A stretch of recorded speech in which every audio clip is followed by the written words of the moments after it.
Assalamualaikum warahmatullahi wabarakatuh. Perkenalkan, saya Sylvia Rita, calon guru penggerak Angkatan 11 Kabupaten Rokan Hilir, Provinsi Riau.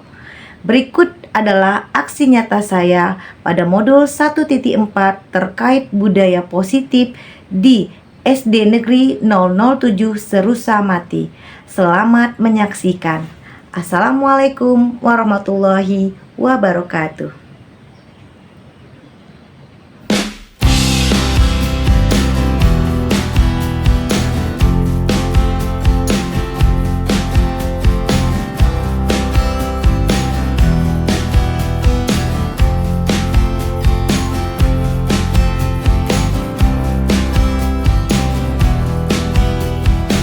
Assalamualaikum warahmatullahi wabarakatuh. Waalaikumsalam warahmatullahi wabarakatuh. Alhamdulillahirabbil alamin. Assalatu wassalamu ala asrofil anbiya'i wal mursalin wa ala alihi wa sahbihi rasulillahi ajma'in. Yang saya hormati Bapak Kepala Sekolah SD Negeri 007 Serusa Mati, yang saya hormati Bapak Ibu Majelis Guru SD Negeri 007 Serusa Mati.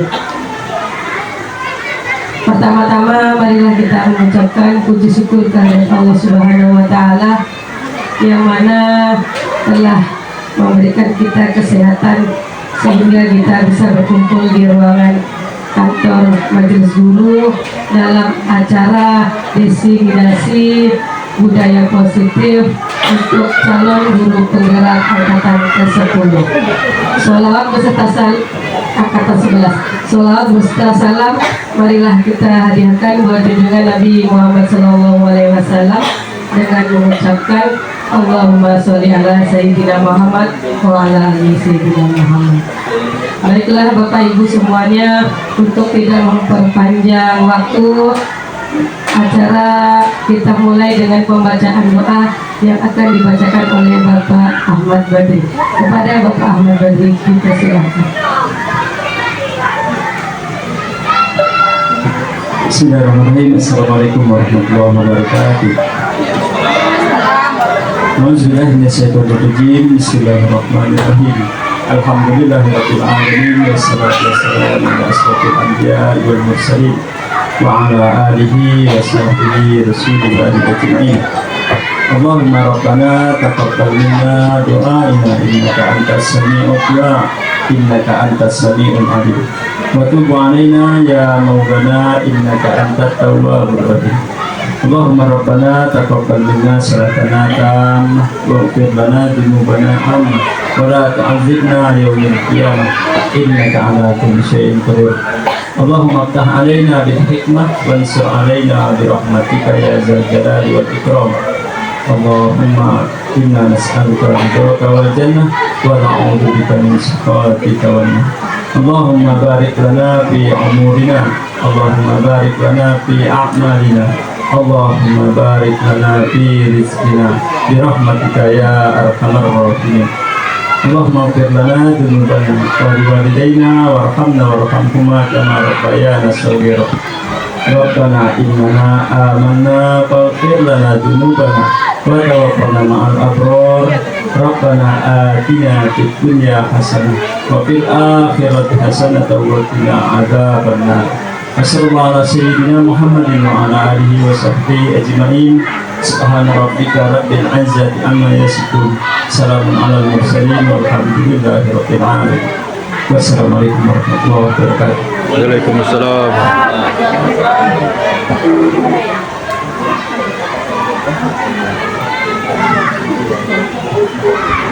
Baiklah, dengan berakhirnya doa tadi, mudah-mudahan acara untuk hari ini berjalan dengan lancar.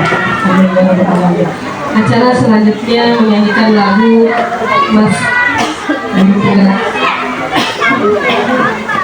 Kepada ibu semua dimohon berdiri. Bapak enggak dong. Ibu semua. Kami tak nampak deh. Sabar Pak ya. Kita apa dulu ini? Agak kita stop. Negeri ini memanggilmu kawan. belajar bergerak berbagi untuk negeri, guru penggerak majukan pendidikan, guru penggerak menghamba pada murid, kreatif rancang pembelajaran, hargai potensi tingkatkan prestasi, lahirkan profil pelajar Pancasila. Belajar bergerak berbagi untuk negeri, kita menjalin kolaborasi. Belajar bergerak berbagi untuk negeri, demi bangsa berdiri. Baiklah Bapak Ibu semuanya, acara selanjutnya sambutan dari Bapak Kepala Sekolah yang akan disampaikan oleh Bapak Mus Mulyadi SPD MPD. Kepada Bapak dipersilakan dengan segala hormat.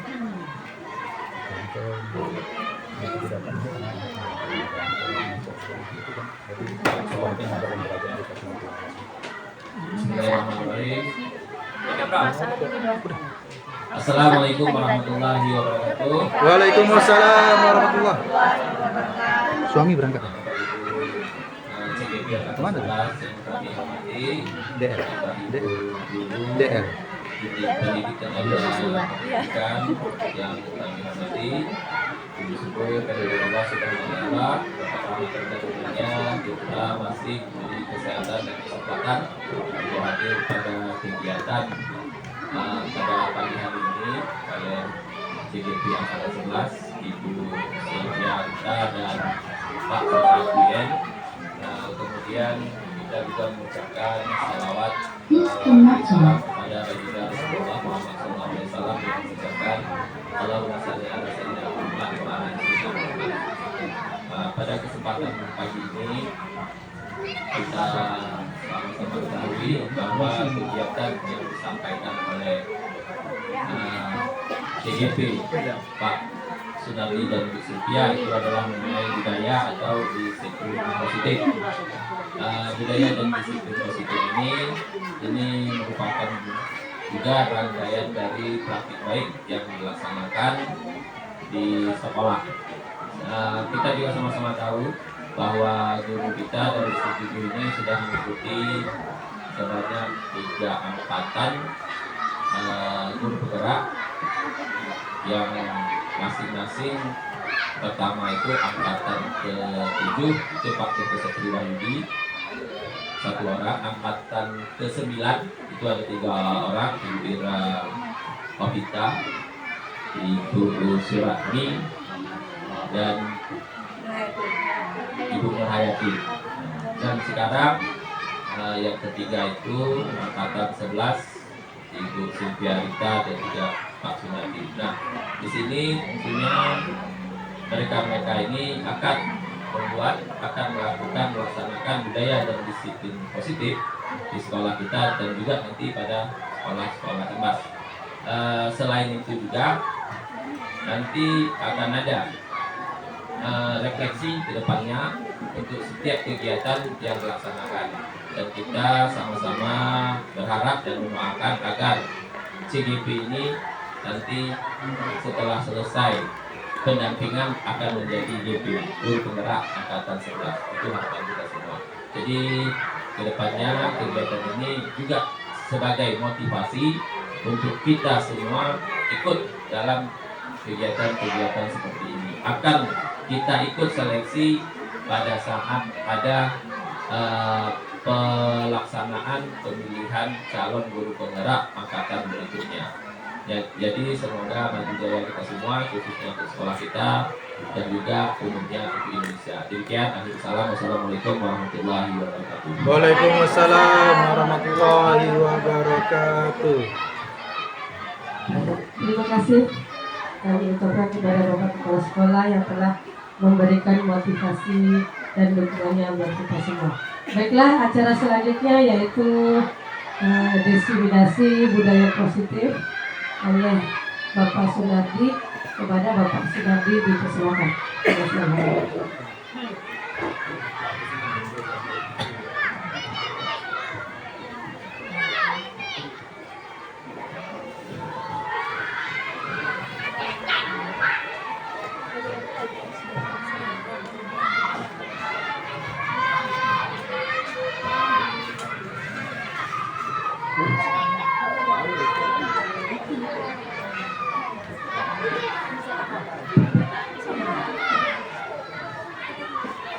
Baiklah, Bapak Ibu dan juga kepala sekolah SD Negeri 07 Cicalengka yang kami hormati, di sini saya akan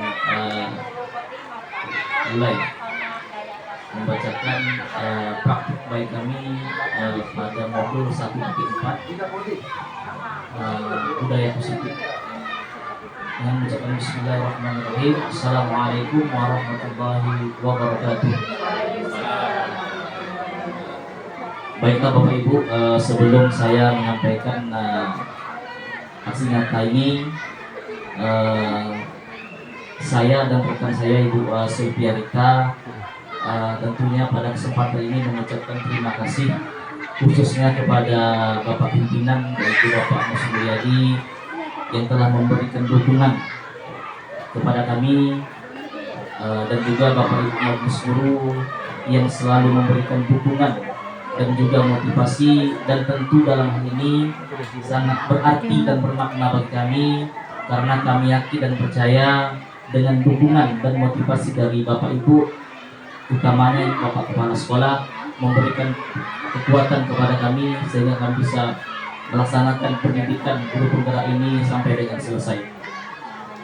Baiklah Bapak Ibu, di sini saya akan menyampaikan modul kami yaitu 1.4 aksi nyata budaya positif yang ada di layar proyektor.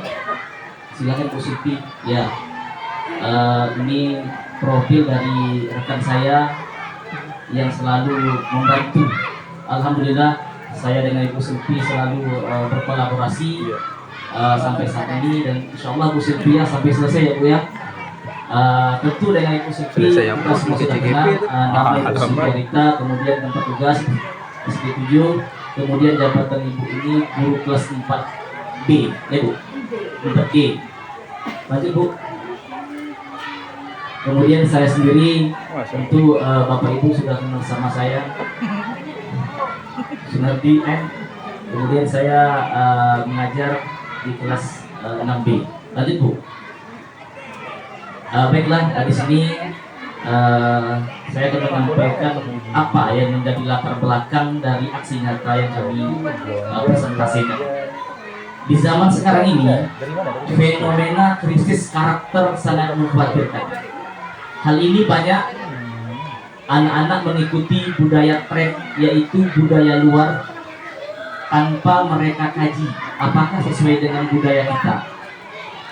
Budaya positif di sekolah merupakan nilai-nilai keyakinan dan asumsi yang tumbuh dan berkembang sesuai nilai-nilai yang dianut dan diyakini sekolah. Sekolah sebagai institusi pembentukan karakter pada anak menjadi peluang bagi sekolah, terutama bagi kita sebagai guru, dalam membangun budaya positif. Di pulanya Bu Sylvia, di pula di layar apa yang PPT itu. Baiklah, pada slide 5 ini merupakan tujuan dari aksi nyata kami. Yang pertama, diharapkan dapat menumbuhkan budaya positif dengan kesepakatan kelas yang sudah dibuat. Kemudian yang kedua, menumbuhkan nilai-nilai profil pelajar Pancasila pada diri peserta didik dalam kegiatan proses pembelajaran. Tentu dalam hal ini kita sebagai sekolah penggerak sudah menerapkan nilai-nilai profil pelajar Pancasila. Silakan Bu. Ya. Kemudian tolak ukur yang menjadi tolak ukur yaitu yang pertama, peserta didik mampu membuat kesepakatan kelas sesuai nilai-nilai profil pelajar Pancasila. Kami yakin dan percaya Bapak Ibu sudah menerapkan di kelasnya masing-masing mengenai kesepakatan kelas bersama murid. Kemudian yang kedua, diharapkan mampu menjalankan kesepakatan kelas yang telah dibuat. Tentu dalam ini kita berharap kesepakatan yang kita buat bersama peserta didik bisa kita terapkan dalam keseharian kita. Next. Baiklah, di sini ada pendahuluan. Pendahuluan ini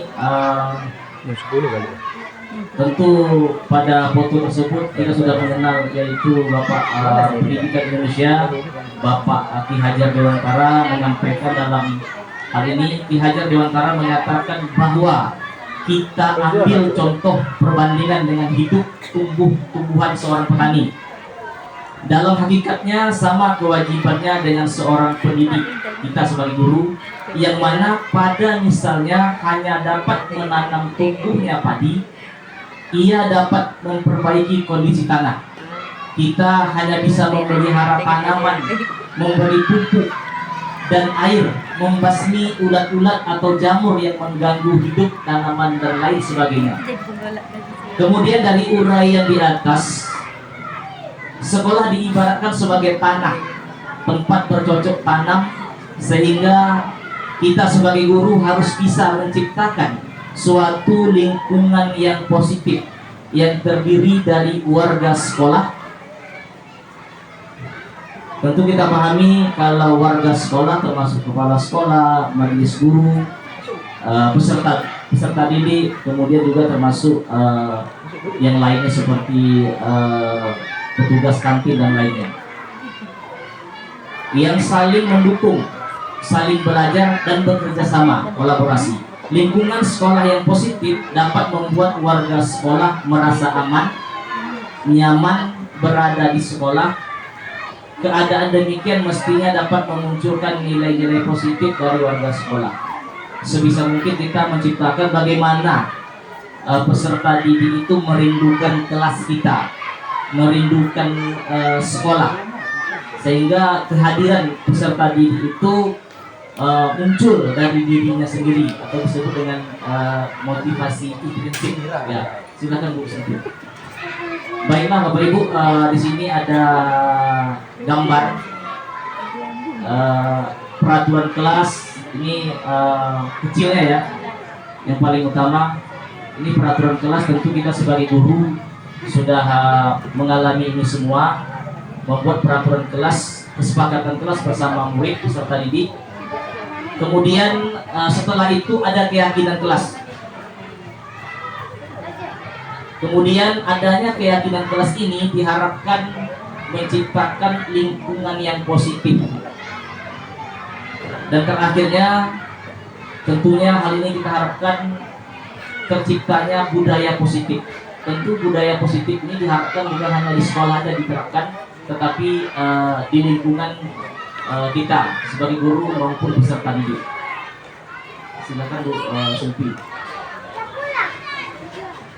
Baik Bapak Ibu, kemudian di sini kita masuk slide yang ke-9, yaitu mengenai disiplin positif. Apa itu disiplin positif?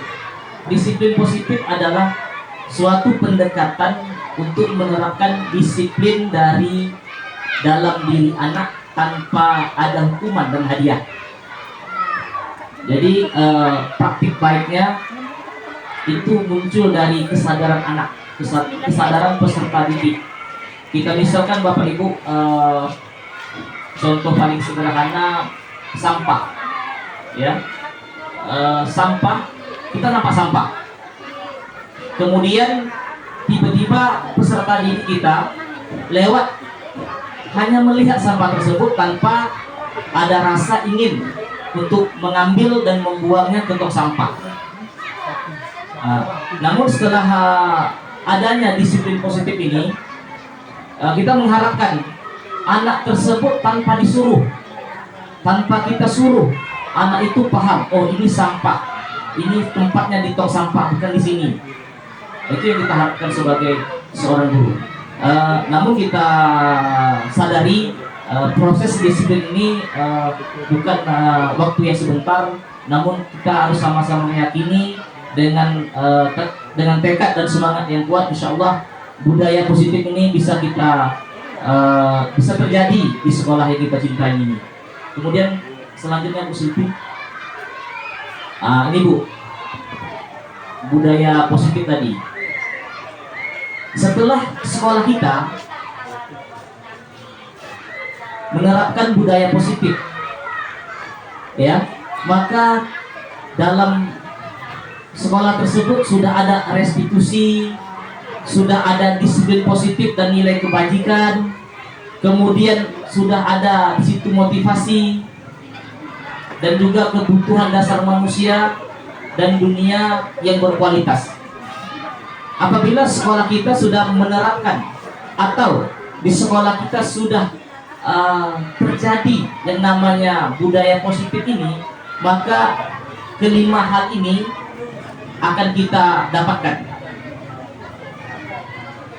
Namun untuk restitusi, kemudian kebutuhan dasar manusia nanti akan disampaikan oleh Ibu Silvi. Lanjut Bu. Kemudian di sini mengenai nilai-nilai kebajikan. Ini sebenarnya sudah kita lakukan, termasuk peserta didik. Namun kita tidak menyadari, kita tidak paham apakah ini nilai kebajikan atau tidak. Di sini Dr. William Glasser pada teori kontrol menyatakan bahwa setiap perbuatan memiliki suatu tujuan. Sedangkan Diane Gossen mengemukakan bahwa dengan mengaitkan nilai-nilai kebajikan yang diyakini seseorang, maka motivasi intrinsiknya akan terbangun, sehingga menggerakkan motivasi dari dalam untuk dapat mencapai tujuan mulia yang diinginkan. Ini seperti yang saya sampaikan tadi, bahwa kita mengharapkan motivasi itu bersifat intrinsik, motivasi yang bersumber dari diri peserta didik tersebut. Kemudian selanjutnya ada pendapat Diana Gossen. Ini salah satu ahli pendidikan yang berasal dari negara Kanada, yaitu untuk menciptakan lingkungan sekolah yang positif perlu adanya budaya positif. Budaya positif dapat dilakukan dengan adanya penerapan disiplin positif. Makna disiplin positif menurut Diana Gossen ada 3 motivasi perilaku manusia. Yang pertama yaitu menghindari hukuman atau ketidaknyamanan. Ini maksudnya contoh paling sederhana yaitu mengenai siswa atau peserta didik datang terlambat. Ya, ketika anak tersebut datang tepat waktu, itu alasannya bukan kesadaran dari diri, namun takut dihukum apabila terlambat. Kemudian mendapat imbalan atau penghargaan. Ini sering kita lakukan, yaitu penghargaan. Tujuan kita sebenarnya memberikan penghargaan itu untuk memotivasi peserta didik. Namun menurut Diane Gossen bahwa penghargaan ataupun imbalan itu justru memberikan dampak yang negatif kepada peserta didik. Maksudnya seperti apa? Ketika peserta didik diberikan penghargaan ataupun imbalan, maka peserta didik tersebut termotivasi melakukan apa yang kita perintahkan. Namun sebaliknya, ketika imbalan itu, penghargaan itu tidak dilakukan lagi, maka motivasi peserta didik berkurang, bahkan tidak mau melakukan hal tersebut. Kemudian yang ketiga, bisa menjadi motivasi seseorang melakukan sesuatu dan mengategorikan sebagai motivasi perilaku murid level 2. Ini jadi kita berharap sebagai pendidik, tentunya kita berharap kepada seluruh peserta didik kita untuk bisa menerapkan perilaku yang ketiga, yaitu tanpa ada hukuman, tanpa ada penghargaan, tanpa ada imbalan, namun siswa tersebut berbuat seperti yang seharusnya dengan tanpa hadiah, pujian dan sebagainya. Silakan Bu. Baiklah Bapak Ibu, di sini saya akan menyampaikan tentang hukuman. Mungkin kata hukuman tidak asing lagi bagi kita sebagai seorang guru. Apa itu hukuman? Suatu bentuk konsekuensi negatif yang diberikan sebagai respon atas tindakan yang melanggar aturan, norma, atau hukum. Ini mungkin pernah kita lakukan, bahkan saya sendiri pernah melakukan hal ini. Namun setelah saya mempelajari modul 1.4, alhamdulillah sadar dan insya Allah tidak menerapkan lagi yang namanya hukuman kepada peserta didik. Ini saya ambil satu contoh, Bu. Contoh yang paling sederhana adalah ketika anak terlambat datang ke sekolah, kemudian gurunya dengan tegas memarahi anak dan menyuruh anak untuk berkeliling lari di lapangan sebanyak 2 kali keliling lapangan. Ini adalah bentuk hukuman, dan setelah kami mempelajari modul 1.4 ini, memang hukuman khususnya di sekolah itu tidak diperbolehkan. Baik, demikian presentasi dari saya. Kami persilakan kepada Ibu moderator ataupun pembawa acara. Dan saya akhiri, wassalamualaikum warahmatullahi wabarakatuh. Waalaikumsalam. Belum bisa bertanya.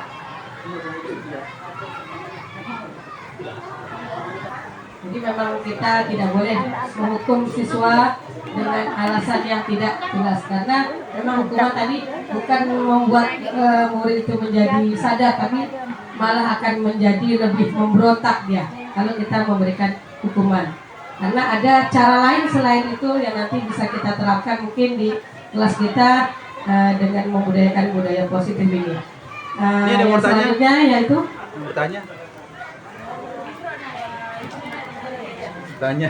Tanya nak. Nanti aja udah selesai, baru sesi tanya jawab. Oke, siap. Tanya jawabnya nanti setelah selesai. Siap. Yang selanjutnya yaitu pemaparan definisi budaya positif oleh Ibu Sylvia Rita. Kepada Ibu Sylvia Rita dipersilakan dengan segala hormat.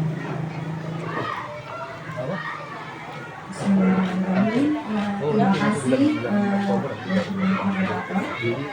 kemudian khusus terima kasih kepada Bapak Kepala Sekolah yang selalu mendukung program pendidikan dan pendidikan. Lalu terima kasih kepada Kak saya Pak Sunardi yang sudah menyampaikan terkait materi budaya positif. Nah, untuk memulai materi berikutnya, saya mulai dengan pantun yang berikut. Kontrol kelas dengan keyakinan dimulai dari dalam diri. Ya, dong. Ya, hindari memberi hukuman, pahami konsep restitusi.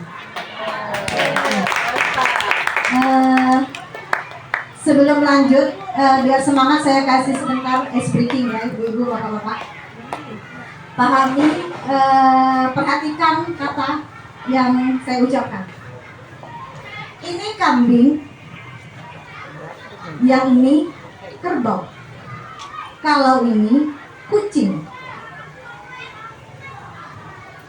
Kalau ini Kambing. belum konsentrasi berarti. Saya ulangi ya Bapak Ibu. Kalau ini jempol. Ini Jempol. kambing.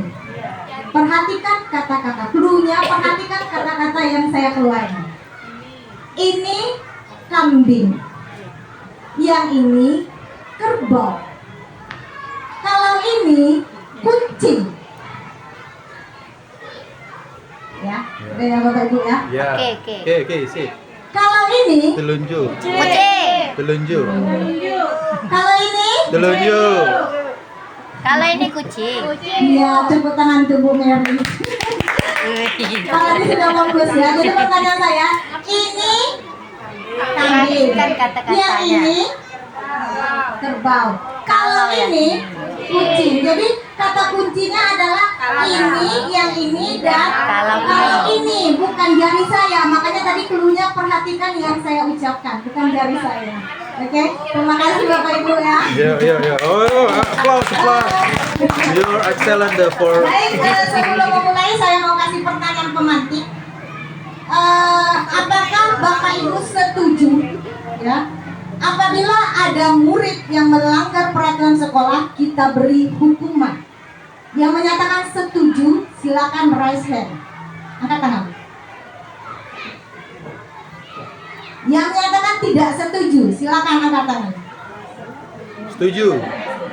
Setuju diberi hukuman apabila si murid melanggar peraturan. Betul.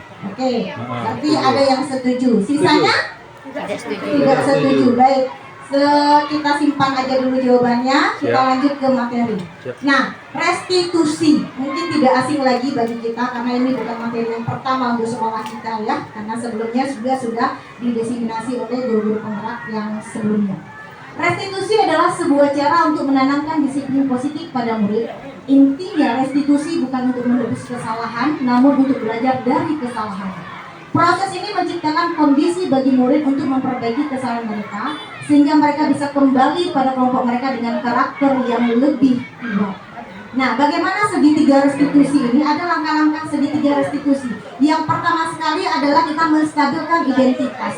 Jadi kalau dilihat segitiganya yang mana langkah yang pertama? Langkah pertamanya ini adalah menstabilkan identitas. Nah, ketika menstabilkan identitas, apa yang akan kita tanyakan? Ini dia, setiap orang pasti pernah melakukan kesalahan. Kamu bukan satu-satunya yang pernah melakukan hal ini. Ini langkah pertama ketika kita melakukan restitusi segitiga. Kemudian apa yang berikut langkah kedua? Langkah keduanya adalah validasi tindakan. Nah, kamu tentu punya alasan mengapa melakukan itu.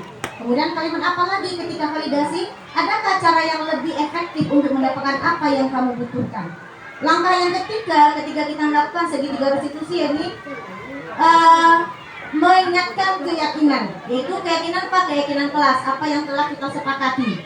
Kemudian kamu ingin menjadi orang seperti apa? Jadi sebelum apalagi kita baru awal tahun ajaran ya Bapak Ibu, pasti kita sudah memberikan keyakinan kelas ya. Kita sudah sepakat di kelasnya masing-masing membuat suatu keyakinan kelas. Nah, apabila peserta didik seperti yang disampaikan Pak Sunardi, ada kasus misalkan anak terlambat, ya, itu kita tidak menghukumnya dengan mungkin berlari keliling lapangan atau kita minta dia membersihkan toilet gitu ya.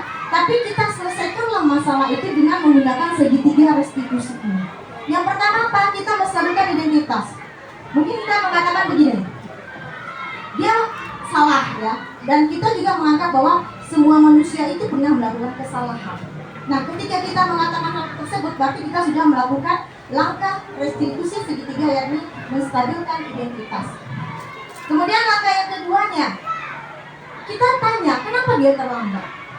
Tentu kamu ada alasan, entah bangunnya kesiangan, atau bannya motornya kempes, atau orang tuanya tadinya mungkin ada urusan. Nah itu ketika kita menanyakan alasan, berarti kita sudah melakukan langkah restitusi yang kedua, yakni validasi tindakan. Dan langkah yang terakhir adalah kita menanyakan, kamu ingat tidak? Kita sudah buat keyakinan kelas. Kira-kira keyakinan kelas bagian mana yang tidak kamu taati? Mungkin tidak tepat waktu. Pasti kita disiplin di keyakinan kelas, ada kita minta disiplin ya, disiplin tepat waktu. Nah, dia sudah bisa menyebutkan bahwa dia melanggar keyakinan kelas, yakni tidak tepat waktu atau tidak disiplin waktu.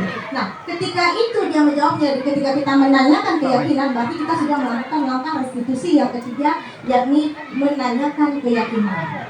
Nah, pada saat itu kita meminta dia mencari solusi. Jadi kita memanggil peserta didik atau murid tersebut untuk mencari solusi terhadap permasalahannya. Misalkan dia tadi terlambat sekolah, sebabnya apa? Karena kesiangan. Kenapa bisa kesiangan? Itu di sini kita tanya, kan alasannya kenapa kesiangan? Karena tadi malam lama tidurnya. Kenapa bisa lama tidurnya? Karena menonton TV, main handphone, itu misalkan. Kemudian kita minta dia, kira-kira apa solusinya supaya kamu tidak terlambat ke sekolah? Nah, dia menyampaikan, saya akan tidur lebih awal, Bu. Berarti dia sendiri yang mencari solusi terhadap masalahnya. Nah, berarti kita sudah melakukan restitusi segitiga. Gitu ya kira-kira kasus sederhananya ketika kita menyelesaikan dengan segitiga restitusi. Nah, mungkin untuk lebih jelasnya kita menonton video. Bisa dibilang tanya kan ini ya. Salahnya ini. Contoh, itu agak berimbau gimana gitu sama sejak yang dipertanyakan, Bron, yang dipertanyakan kalau gurunya bilang ini nanti yang mau ditanyakan ada di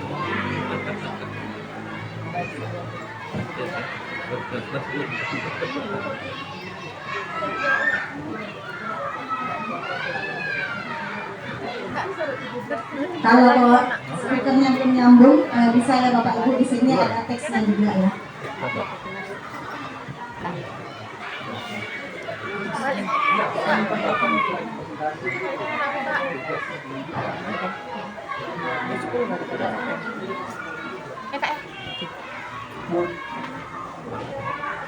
Kelas.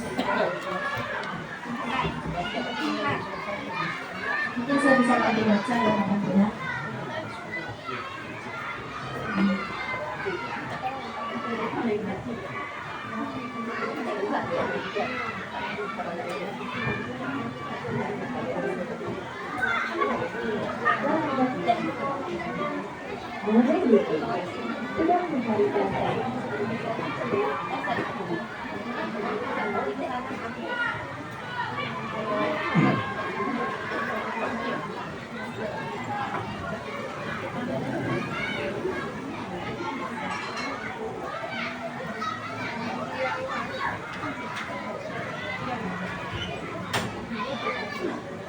Ini tadi yang seperti dari awal saya jelaskan, jadi ada 3 langkah. Yang pertama menstabilkan identitas, validasi tindakan yang salah, kemudian menanyakan keyakinan. Ibu dan Bapak Guru, berikut ini akan ditunjukkan bagaimana seorang guru berada dalam posisi manajer menggunakan penerapan segitiga restitusi.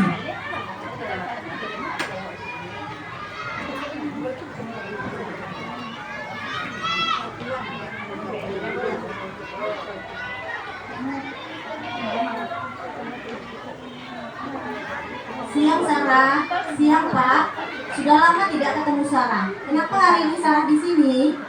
Kesal Pak, kesal banget. Masa aku dikatain tukang fitnah Pak? Ya aku marah lah, aku balik ngatain Eka di depan kelas. Kesal banget.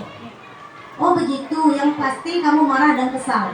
Kamu pasti marah dan kesal ya dituduh sebagai tukang fitnah. Nah itu menstabilkan identitas kayak gitu. Bapak juga akan marah apabila ada teman yang memfitnah. Kemudian ini dia validasi. Kemudian apa saat ini? Gitu. Saya langsung mengatakan Eka lah Pak, dia bentak-bentak dia di depan teman-teman yang lain. Oh begitu, pasti kamu melakukan seperti itu karena itu suatu alasan tertentu, bukan? Ini validasi tindakannya saya. Iyalah, masa saya diam saja Pak? Ya saya bela diri lah, masa saya dituduh tukang fitnah? Ya wajarlah mempertahankan harga diri, pasti sesuatu yang penting buat kamu. Ini masih validasi tindakannya. Untung kamu tidak bertindak lebih gegabah lagi, hanya membentak-bentak. Ya Pak.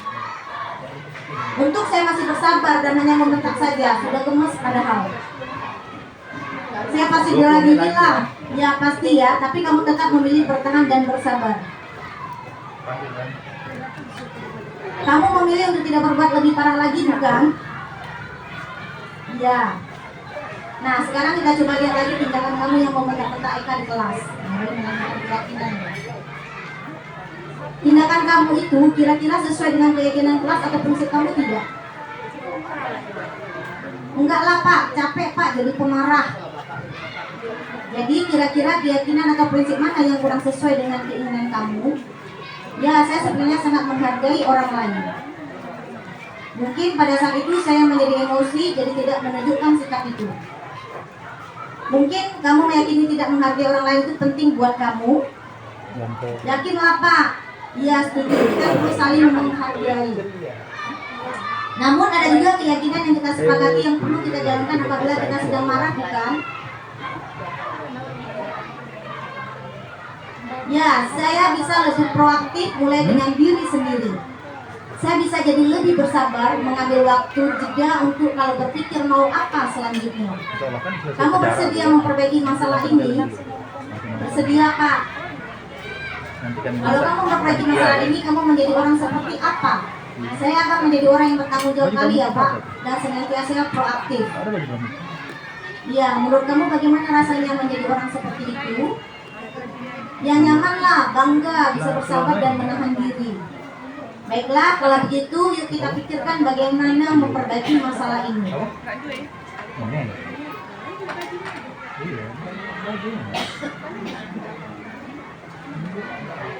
Ibu dan Bapak guru hebat, baru saja kita menyaksikan contoh bagaimana seorang guru berada dalam posisi manajer menggunakan penerapan segitiga restitusi.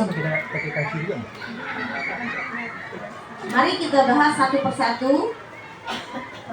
Nih, menstabilkan identitas, validasi tindakan yang salah, menanyakan keyakinan. Sisi 1, menstabilkan identitas. Berdasarkan prinsip membuat kesalahan adalah bagian dari proses pembelajaran. Berperan menggeser identitas murid dari identitas gagal ke identitas sukses. Seperti yang disampaikan Bapak tadi kan, bahwa bagaimana cara dia supaya bisa menahan diri dari emosinya.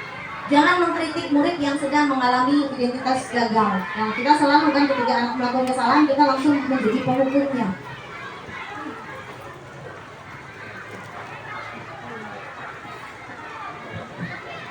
Ajukan pernyataan membuat kesalahan sesuatu yang wajar. Karena kita juga, katakan ibu juga pernah melakukan kesalahan, gitu ya.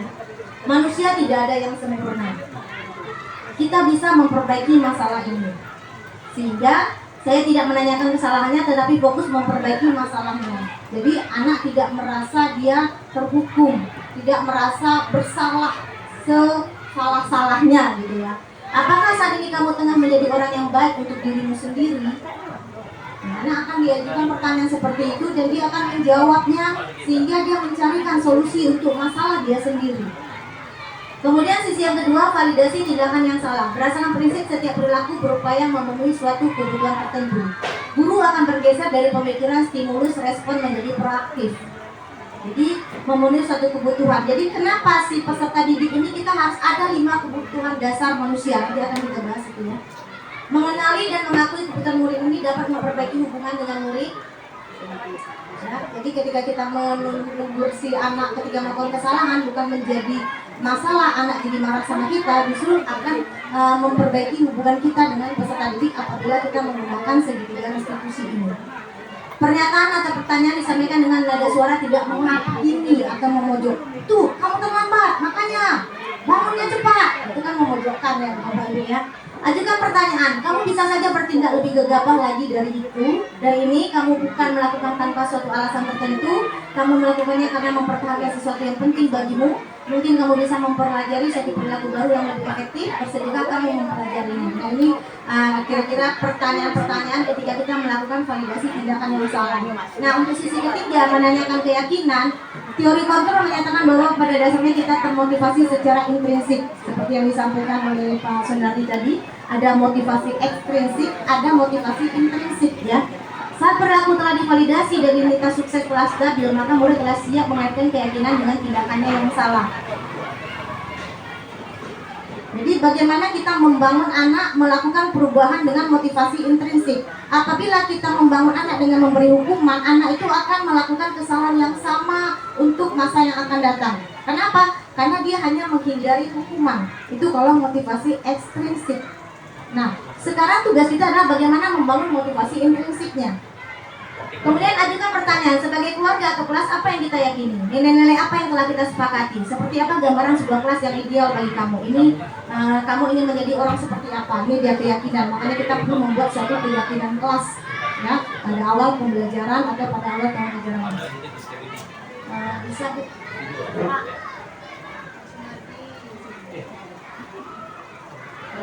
hal yang perlu diperhatikan dalam segitiga restitusi, yang pertama perilaku yang salah perlu dikaitkan dengan nilai-nilai atau keyakinan yang telah disepakati. Yang seperti tadi ya, dia salah misalnya telah sekolah, kita kaitkan dengan disiplin atau keyakinan kelas yang sudah kita buat. Dia coret-coret meja misalnya, kita kaitkan dengan keyakinan kelas yang sudah kita sepakati. Dia tidak belajar dengan tertib, kita kaitkan dengan keyakinan kelas yang sudah kita buat. Jadi artinya keyakinan kelas yang kita buat itu sudah merangkum semua hal-hal yang baik atau budaya-budaya positif. Kesediaan orang yang melakukan kesalahan untuk memperbaiki masalah, pemecahan masalah sebisa mungkin relevan atau memiliki hubungan dengan masalah yang ada, perlu adanya suatu usaha perbaikan dari pihak yang membuat kesalahan, perlu diedukasi waktunya. Nah, jadi maksudnya itu relevannya itu ketika kita anak misalnya tadi ada yang terlambat, kita kasih hukuman misalnya lari keliling lapangan misalnya, itu kan tidak relevan. Anak coret-coret meja, kita suruh bersihkan toilet, itu kan tidak relevan. Makanya jatuhnya kepada hukuman. Namun apabila perbuatan mereka kita beri suatu konsekuensi, jadi artinya memang kita tidak membolehkan hukuman, tapi kita bisa memberikan konsekuensi atas perbuatannya. Misal dia mencoret-coret meja, kita beri konsekuensinya apa? Konsekuensinya mungkin membersihkan kotoran yang sudah dibuatnya, membersihkan tip X yang sudah dicoret-coretnya oleh meja. Nah itu konsekuensi, ya. Mungkin dia merusak bunga yang ada di kelas gitu ya. Kita beri dia konsekuensi untuk merapikan kembali bunganya. Dia merusak baju temannya sampai robek kancing baju temannya. Konsekuensinya apa? Suruh kembali dia memasang kancing baju temannya. Itu boleh, itu namanya konsekuensi, bukan hukuman. Jadi makanya tadi dikatakan harus relevan. Ada hubungan antara perbuatan dengan konsekuensinya. Apabila tidak ada kaitannya, itu jatuhnya kepada hukuman. Dan itu yang sudah tidak boleh lagi ya. Lanjut Pak.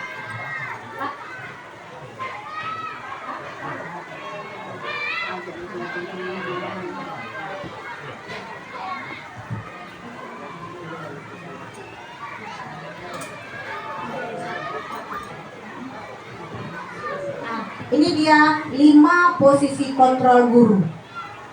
Kira-kira Bapak Ibu sekarang ini selalunya di posisi penghukumkah, pembuat rasa bersalahkah, sebagai temankah, pemantaukah, atau manajerkah? Penghukum. Penghukum. Ya. Pembuat rasa bersalah. Kalau penghukum misalnya, Itu ada saya. kata-kata yang terlontar dari kita, misalnya Betul, apa? itu saya Bu. Sesuai Ya. dengan saya. Bukan ibu-ibu ini ya Bapak, itu saya.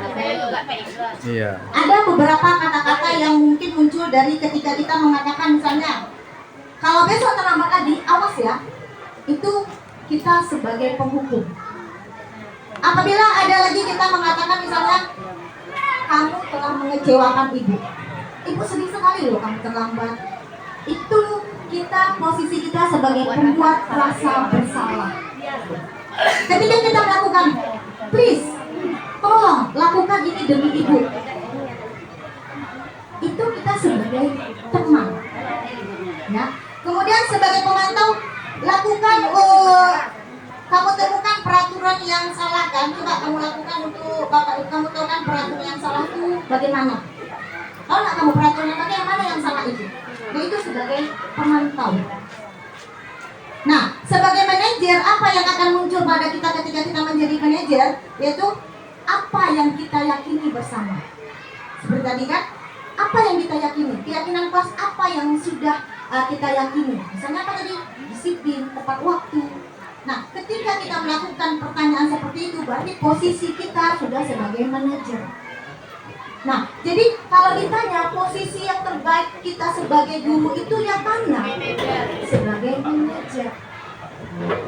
Kalau dulu, zaman saya sekolah dulu, mungkin kita selalu seperti apa ya, penghukum ya. Kita selalu kalau udah salah itu, misalnya salah pakai sepatu, itu dihukum. Udah, hari ini kamu tidak usah pakai sepatu di sekolah, kamu pakai sneaker aja. Sehingga membuat kita menjadi rasa malu kan, malu tidak keluar kelas, tetap aja di kelas. Kenapa? Karena dia berlaku sebenarnya itu sebagai penghukum, ya. Jadi kedepannya mungkin kita bisa secara perlahan-lahan dari penghukum menurun menjadi pembuat rasa bersalah, turun sebagai teman, pemantau, sampai akhirnya kita bisa menjadi sebagai manajer. Jadi ketika sebagai manajer, selesailah semua permasalahan yang ada di sekolah, permasalahan yang ada di kelas itu menggunakan segitiga restitusi. Lanjut Pak. Nah, sebagai manajer adalah di mana guru berbuat sesuatu bersama murid, mempersilahkan murid bertanggung jawab perilakunya, menunggu murid agar dapat menemukan solusi atas permasalahannya sendiri. Seperti kasus yang saya contohkan tadi, anak itu sendiri yang menemukan bagaimana solusinya supaya dia tidak terlambat. Biasanya mengatakan, oh saya harus bangun lebih awal, saya harus tidur lebih awal. Nah ketika itu berarti si peserta didik yang menemukan masalahnya sendiri, bagaimana menyelesaikannya. Posisi kontrol ini disarankan untuk membimbing murid memiliki sikap disiplin yang positif, yaitu murid yang mandiri, bertanggung jawab dan dapat memecahkan masalah. Tujuan dari posisi ini adalah agar murid dapat bereaksi atas tindakannya. Ya. Jadi jangan sampai kemarin kami ada ruang kolaborasi, ada salah seorang guru menyampaikan kasusnya yakni anaknya merokok. Diberi hukuman, anaknya itu berhenti merokok dalam waktu 1 bulan. Berikutnya malahan lebih parah lagi, dia sampai mencuri rokok orang tuanya. Nah itu kenapa terjadi? Karena ketika kita menyelesaikan masalahnya itu dengan cara memberi hukuman. Bagaimana kita menyelesaikan masalah itu dengan dia termotivasi secara intrinsik menjaga diri dia. Misalnya merokok, dia sadar dengan dia merokok itu akan merusak kesehatannya. Jadi kapanpun itu dia tidak akan mengulanginya. Itu maksudnya ya Bapak Ibu ya. Lanjut.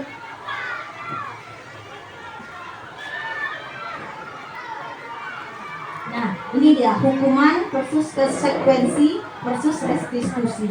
Hukuman suatu bentuk konsekuensi negatif yang diberikan sebagai respon atas tindakan yang melanggar aturan, norma, atau hukum. Itu kalau hukuman. Konsekuensi adalah hasil atau akibat dari suatu tindakan atau keputusan yang bisa bersifat positif maupun negatif.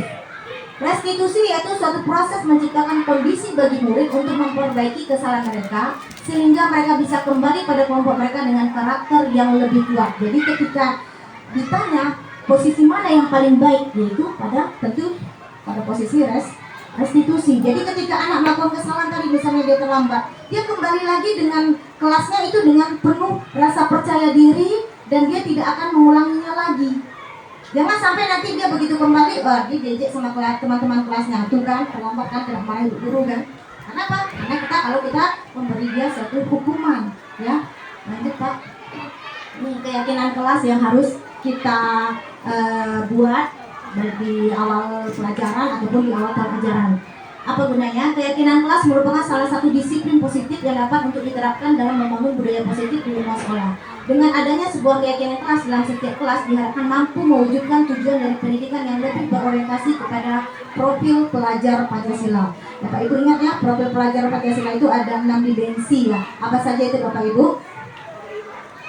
Ya, beriman, bertakwa, dan berakhlak mulia, kemudian berkebinekaan global, gotong royong, berpikir kritis, mandiri, dan kreatif. Nah, jadi keyakinan kelas itu harus termuat di dalam profil pelajar Pancasila tersebut. Kesepakatan disusun dan dikembangkan bersama-sama antara guru dan murid. Kesepakatan kelas yang menuntun nilai-nilai positif akan merujuk pada keyakinan kelas. Keyakinan kelas merupakan kesepakatan kelas yang diyakini bersama oleh guru dan murid selama proses pembelajaran. Jadi kesepakatan dulu, baru di atas dari kesepakatan itu baru jadi keyakinan. Ya, jadi kita sepakat dulu baru merubah menjadi keyakinan. Ini contoh kesepakatan kelas itu. Misalnya selalu menjaga kebersihan, disiplin dan tepat waktu, saling tolong menolong, berbicara dengan sopan, saling menghormati. Ini contohnya kesepakatan kelas. Lanjut Pak.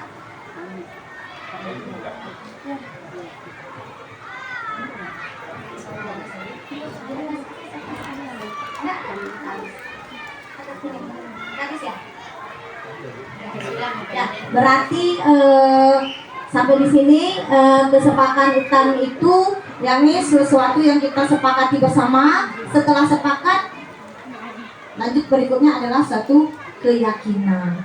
Baik, sekian pemaparan materi Moderator. dari saya. Saya kembalikan dengan moderator. Jangan tanya.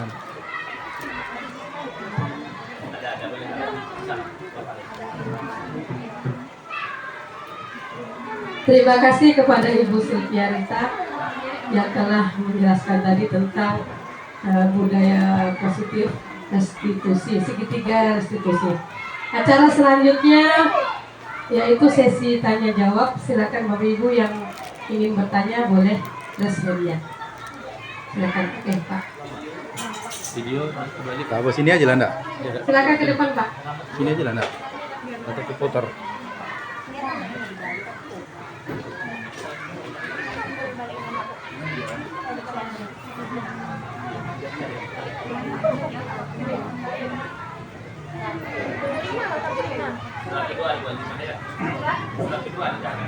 Pak Im, ini udah langsung ini, udah jalan.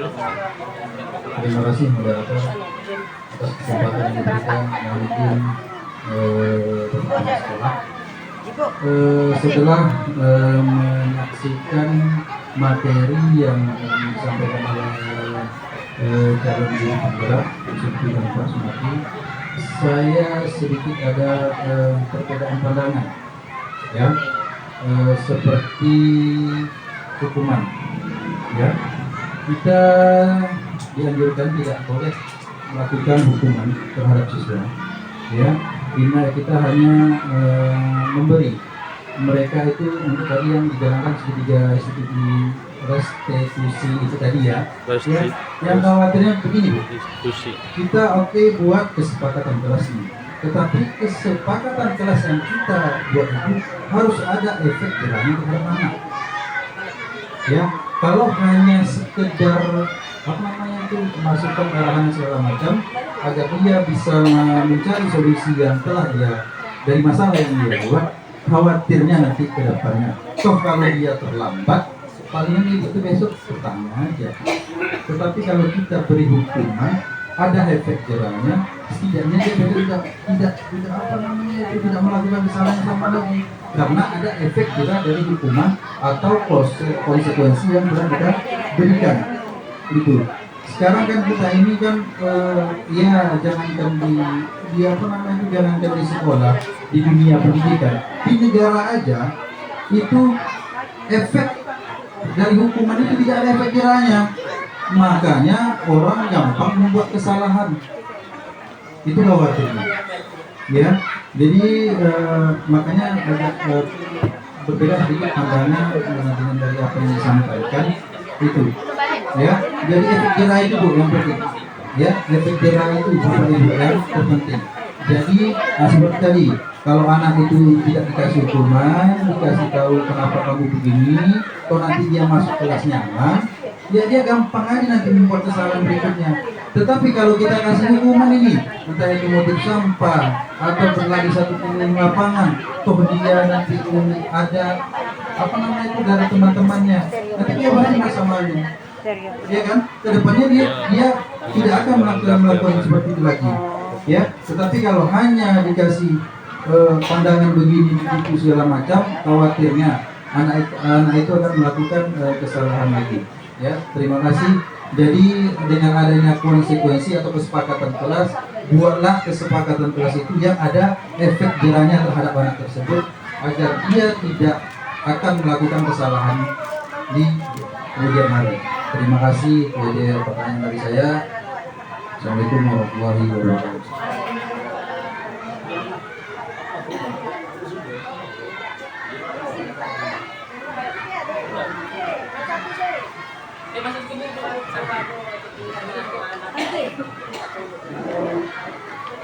Terima kasih Pak Imron atas masukannya. Pertanyaannya ini mau dijawab oleh siapa? Setia sudah ada yang mau ditanyakan lagi? Bapak Ibu satu aja, silakan langsung juga dari Ibu Setia ditanya. Ibu dipersilakan aja. Baik, terima kasih untuk pertanyaannya Pak Imron, sangat apresiasi sekali bagi saya. Untuk permasalahan mungkin Bapak berbeda pendapat ini memang hal yang biasa. Ketika kemarin saya sampaikan ketika kami rukol juga ada satu orang guru yang juga dia sampai pada akhirnya dia tidak mau tetap memberi hukuman. Namun apapun ceritanya memang memberi hukuman itu sudah tidak diperbolehkan lagi. Karena apa? Hukuman itu bukan membuat si peserta didik itu menjadi jerah, meskipun efeknya itu ada efek jerah gitu ya, seperti yang Bapak sampaikan tadi. Namun dia tidak termotivasi secara intrinsik. Mungkin ketika ada yang menghukumnya di situ, dia akan sesuai dengan aturan. Namun ketika tidak ada guru yang menghukumnya atau tidak ada yang memantaunya, dia akan mengulangi kembali. Seperti kasus yang disampaikan kemarin, ada yang merokok, dia berhenti merokok 1 bulan. Namun terlepas dari pantauan, tidak ada lagi dilihat oleh gurunya, tidak takut lagi dia sama orang tuanya, dia kembali lagi merokok. Nah itu yang kita khawatirkan ketika kita memberikan suatu hukuman. Dan ini memang tidak bisa kita sandingkan dengan kasus sebagai warga negara ya, karena di sini kita masih sebagai peserta didik. Jadi bagaimana caranya itu tadi dari awal saya sampaikan, berilah mereka motivasi intrinsik. Bagaimana dia berubah menyadari kesalahannya itu sebenarnya adalah sesuatu yang tidak perlu diteruskan. Apabila ia meneruskan, itu akan merugikan diri dia sendiri. Contoh mungkin ya Pak ya, saya sendiri yang dulunya sekolah swasta yang ada sanksinya, mungkin kalau saya terlambat tahun ajaran depan itu saya tidak akan disambung lagi kontraknya. Jadi ketika itu mungkin saya datang cepat, saya datang tepat waktu, itu hanya rasa ketakutan tidak diperpanjang lagi kontraknya.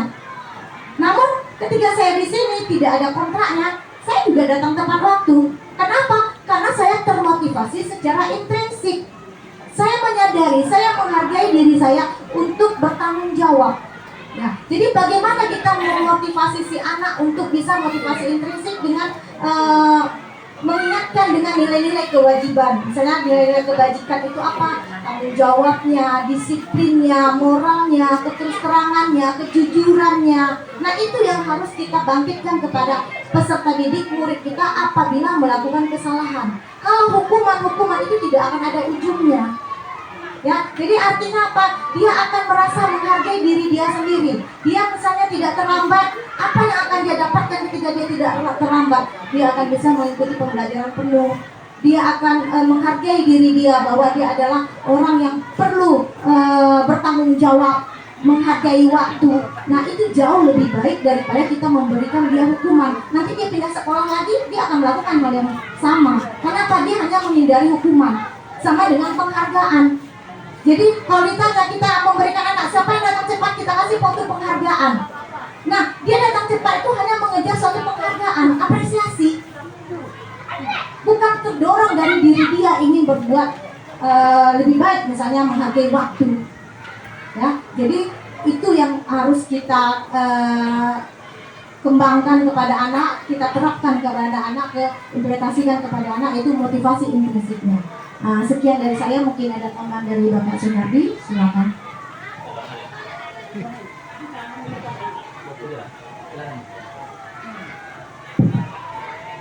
Baik, terima kasih.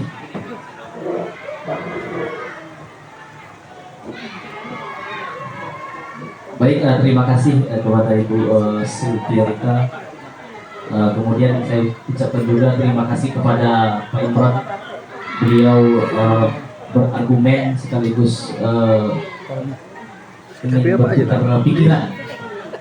Berarti sesuai pengamatan saya, Bu, bahwa Pak Imron dari awal tadi kita mulai, beliau memang betul-betul mencermati apa yang kita sampaikan tadi.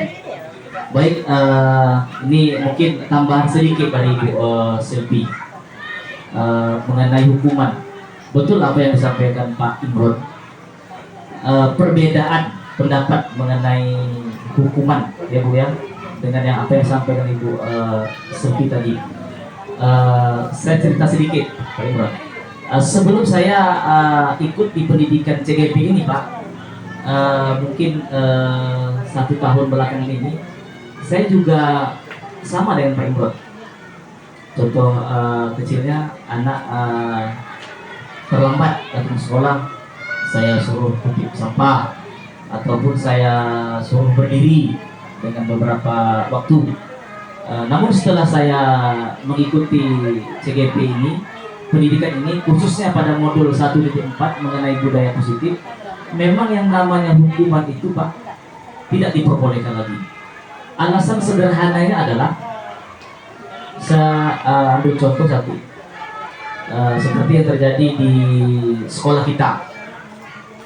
Pada Senin pagi kita kan upacara. Jadi upacara yang datangnya terlambat ataupun datangnya setelah upacara dilaksanakan, maka anak berdiri di tempat yang sudah ditentukan. Jadi dari sini saya mengamati dan pernah mendengar ada murid yang bilang seperti ini, kalau hukumannya begini, kalau hukumannya datang terlambat, berbaris, lebih baik aku terlambat. Baris juga, yang tak terlambat baris juga, bahkan saya barisnya lebih enak, tidak panas. Betul. Dibandingkan dia datangnya tepat waktu. Saya langsung dengar, Pak, murid bercerita. Jadi tambahan saya dari untuk Ibu Siti tadi, mengapa tidak boleh hukuman, atau sebaliknya, mengapa harus ada restitusi tadi? Kita menengok jangka panjang, Pak. Kita menengok jangka panjang. Mungkin penerapan budaya positif ini, seperti yang saya sampaikan tadi, membutuhkan waktu. Namun kita yakin dengan tekad dan semangat kita sebagai pendidik, insya Allah kita akan secara bertahap bagaimana penerapan restitusi ini, budaya positif ini tanpa menghukum murid bisa kita terapkan di sekolah kita sehingga menjadi sekolah yang memiliki disiplin ataupun budaya positif. Seperti yang disampaikan Ibu Surti tadi bahwa ada dua motivasi, yang pertama ekstrinsik, kemudian intrinsik.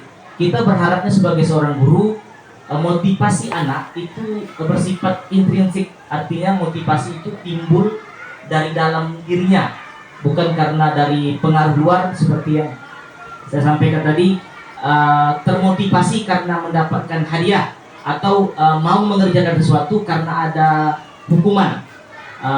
Demikian yang dapat saya sampaikan. Saya kembalikan kepada Ibu Surti.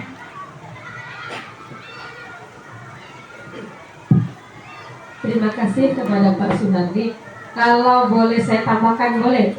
Boleh Pak Imran ya, sedikit ya. Boleh, silakan Bu. Tentang hukuman tadi. Memang kita sebagai guru itu tidak boleh menghukum siswanya. Tetapi sebelum kita ke arah kita menerapkan budaya positif itu, sebelum ke budaya positif itu sebenarnya ada faktor lain yang mempengaruhi karakteristik peserta didik kita. Salah satunya itu di tengok Bu Silvi di slide ini, budaya terus sebelum restitusi lagi tuh.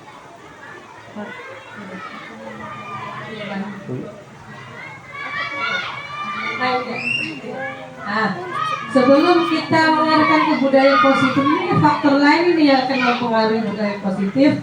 Salah satunya itu kebutuhan dasar manusia. Jadi peserta didik kita ini kebutuhan dasar manusia ini banyak, kasih sayang, kemudian kebebasan dia ketika di sekolah maupun di rumah. Jadi anak itu berbuat kesalahan karena mungkin ada faktor lain yang membuat dia berbuat salah. Contoh, lokal saya tahun ini itu ada namanya Waisah. Ya, Waisah itu kalau dilihat dari apanya karakternya, ya Allah. Tapi setelah saya telusuri, ternyata anak ini salah satu korban perceraian kedua orang tuanya. Bahkan dia ditelantarkan oleh orang tuanya. Dia tidak mendapat kasih sayang. Memang kalau di kelasnya itu memang memaki nomor satu, kemudian mengganggu kawannya, suka mengganggu itu. Tapi kalau kita dekati dengan kalimat yang lembut, dia insya Allah akan berubah. Ya, itu Waisah. Memang belum sampai sekarang memang belum berubah masih.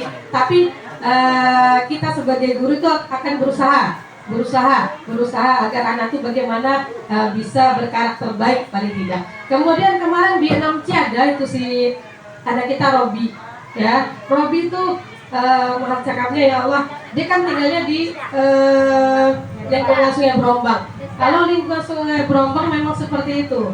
Jadi orangnya dia satu ibaratnya ya, faktor yang mempengaruhi dia seperti itu memang ya lingkungannya seperti itu. Jadi karena dari segi faktor itulah kita akan memberikan segitiga restitusi dulu, memvalidasi tindakan apa yang terjadi, apa yang membuat mereka dia berbuat salah, itu kan pasti ada faktornya. Jadi kemungkinan dari salah satu ini, dari kebutuhan manusianya ini yang belum terpenuhi, kasih sayangnya atau lingkungannya, itu yang mungkin bisa saya tambahkan. Jadi memang tidak boleh kita memberi hukuman kepada peserta didik, apalagi hukumannya yang bersifat fisik yang bisa mengganggu kesehatan anak. Mungkin hanya ini yang dapat saya sampaikan. Mau rekaman lagi Pak?